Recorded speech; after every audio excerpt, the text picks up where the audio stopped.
just on opponent this week. Feels good to kind of finally be out of camp mode and into opponent prep. And yesterday was kind of a typical Monday practice and an opponent week for us, and this is a Tuesday practice. But really excited about where the guys are, the direction they're going. Obviously, we got a long ways to go and moving forward, and a lot of preparation to do, and just learning how to prepare and how to attack an opponent as far as the game plan and learning the game plan and some tweaks there, and going through the process of there and just getting into that schedule and out of the camp schedule. So that's kind of been our main focus this week, and it's been all about our opponent. And although we make it about our opponent and preparing for those guys, we also make it about ourselves and making sure our motivation, our energy comes from within ourselves, and that's what we make it about at the end of the day, because that's who matters, is what the energy we bring, the effort we bring, execution we bring to game day. How do you feel like the scouts have done, provide the look early on? I was just talking about that and just talking to the team, and you always early on in camp or early on in the season, you try to find somebody to point out, but it wasn't hard to find a couple of guys to point out. Eddie's over there playing running back for us, Eddie Love, and just a little scat back. I think he's very similar to Hollywood, their tailback. He's just a younger kid, probably a younger version. And their kid's obviously very talented, but I think Eddie is doing a good job trying to simulate that as well, and doing some good things in there with his cuts. And then Johnny Williams, kind of a local guy from Havelock here, came up to me and he's like, "Hey, I'm just going to try to give you the guys the best look and make you better." And if they will do that, if they'll have that mindset, like I'm going to make the offense better or defense better every single day, in return, it will make them a better player over time. And I think, sometimes when you're a young guy, you don't realize you're going against a really good defense or a really good offense and older players, and that can help develop your game and develop your skill set and eventually make you a better football player. So, it's early right now, but I haven't seen anybody hanging their heads, and that's awesome that they've all got that team mentality, team mindset, that we're going to do this thing together. So, proud of those guys for that attitude. How does this week differ from next week when you start?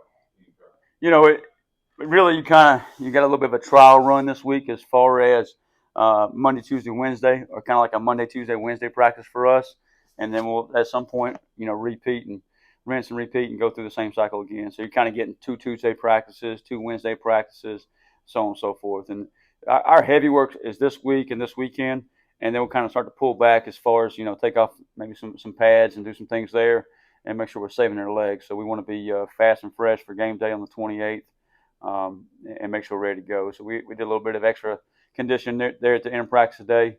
And I don't like doing conditioning where you just run up and run. I'd rather do it in a game setting mode, and that goes back to probably me as a high school basketball player, believe it or not. I wasn't a post guy, but I was a point guard.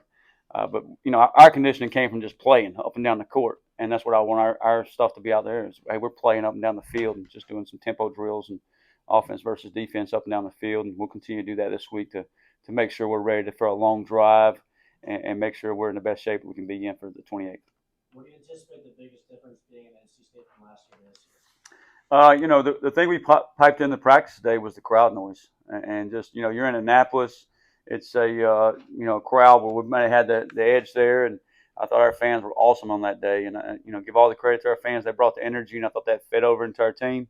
And then you're going into their house this season, and it's going to be a loud environment, and it should be. You got two schools fairly close to each other, and a game that was the last game of the season and kicking off the first game of this season. So I'm sure it'll be a packed house, but we just piped in some of that crowd noise to kind of simulate that and try to be prepared for that. The game, at some point, you got to put the ball down, you got to block, you got to tackle, you got to do all the things fundamentally to win a football game. Take care of the football, take the ball away, get third down stops, get third down conversions, all those things to help you win a game. So those won't change. Obviously there's going to be some different personnels. They got 2 different coordinators. So those things will be slightly different. But I think the biggest change, if you're talking about from December to now, will be the fact it's in their stadium with their crowd noise. So we got to know how to handle that.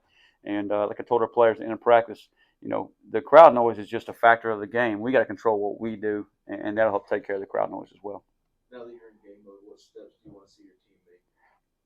Well, the biggest thing I told them, speaking of game mode, is like, hey, don't mistake in my game mode for me getting uptight. I'm still going to be loose. I'm still going to have fun. We're still going to go, let it ride here. But, the biggest steps and when you're just getting a game week is just your preparation for your opponent.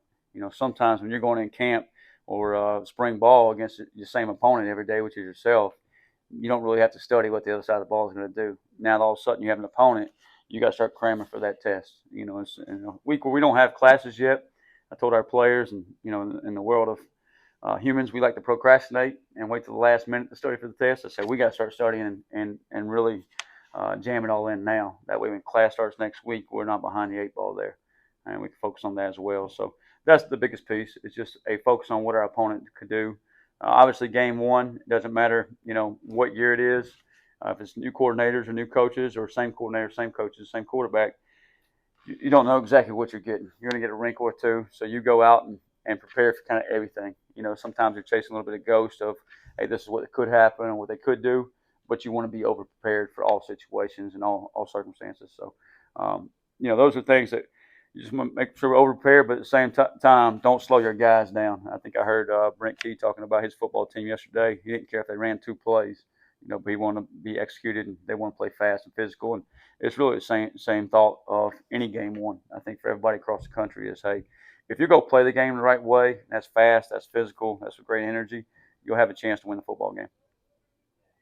High school football kicks off Yeah. Friday night. Yeah. How important are those coaches and the relationships there, and do you have a message for them? Yeah, I started out as a high school teacher, actually a middle school teacher. For all the middle school teachers out there, God bless you.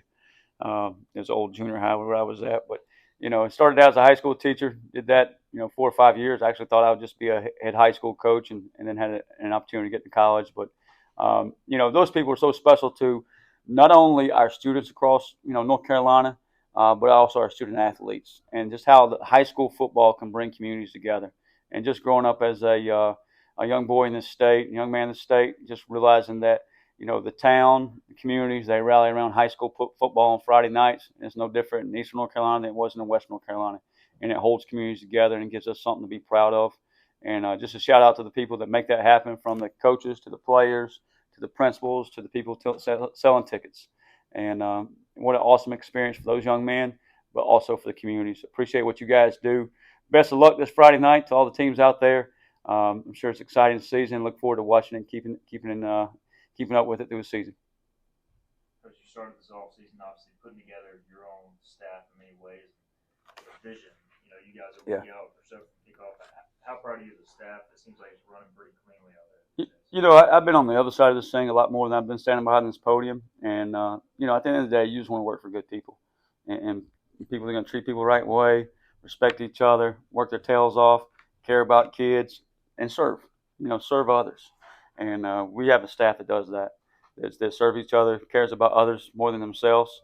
And you can tell that in their personal lives, from being dads to being husbands, whatever it may be.